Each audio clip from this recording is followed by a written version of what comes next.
Hi வணக்கம், நான் உங்கள் செல்வஜோதி பிரியா. வாங்க இன்றைக்கி உருளைக்கிழங்கு கூட்டு எப்படி பண்ணலான்னு பார்ப்போம்.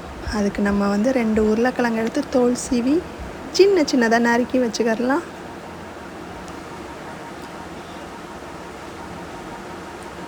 இப்போ ஸ்டவ்வில் சட்டியை வச்சுட்டு ஸ்டவ்வை பற்ற வச்சுக்கிடுவோம்.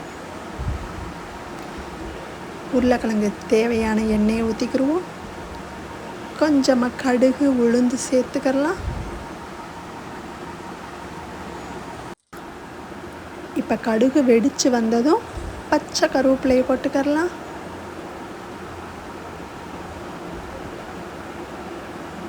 கூடவே நம்ம நறுக்கி வச்சுருக்க உருளைக்கிழங்குகளையும் அள்ளி போட்டுக்கலாம்.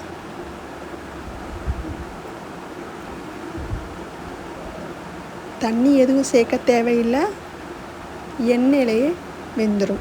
கொஞ்சமாக மஞ்சத்தூள் சேர்த்துக்கிறேன், கொஞ்சமாக மிளகாப்பொடி சேர்த்துக்கிறேன்.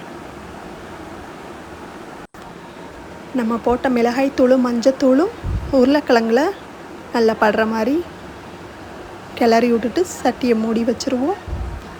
இப்போ இதுதாங்க சீக்ரெட்டே. பூண்டு ஒரு 5-6 பூண்டு நல்லா நசுக்கி அந்த உருளைக்கிழங்கு கூட சேர்த்து பாருங்கள், வாசனையே தூள் கிளப்புங்க. வீட்டில் வயசானவங்க சில பேர் உருளைக்கிழங்கு சாப்பிட மாட்டாங்க இல்லையா, வாயு தொல்லைனால். நீங்கள் இந்த பூண்டு போடுங்க, எந்த ஒரு பிரச்சனையும் இருக்காது, எந்த ஒரு தொல்லையும் இருக்காது. கெட்ட கொழுப்புகளை கூட எல்லாத்தையும் நீக்கும். இந்த உருளைக்கிழங்கு அவ்வளோ சூப்பராக இருக்கும். கொஞ்சமாக உப்பு போட்டுக்கோங்க, அவ்வளோதாங்க. கிண்டி விட்டாச்சு. இப்போ பூண்டு போட்டிருக்கோம் இல்லையா, ஸோ ஒரு நிமிஷம் மூடி போட்டுக்கரலாம். பூண்டு எண்ணெயிலே நல்லா வதங்கிடும். பாருங்கள், சூப்பராக வாசமான உருளைக்கிழங்கு ரெடி ஆயிடுச்சு. ஆஹா, எல்லா குழம்புக்கும் காம்பினேஷனே இந்த உருளைக்கிழங்கு. பருப்பு, ரசம், இப்படி எதுக்கு வேணால் தொட்டுக்கரலாம்.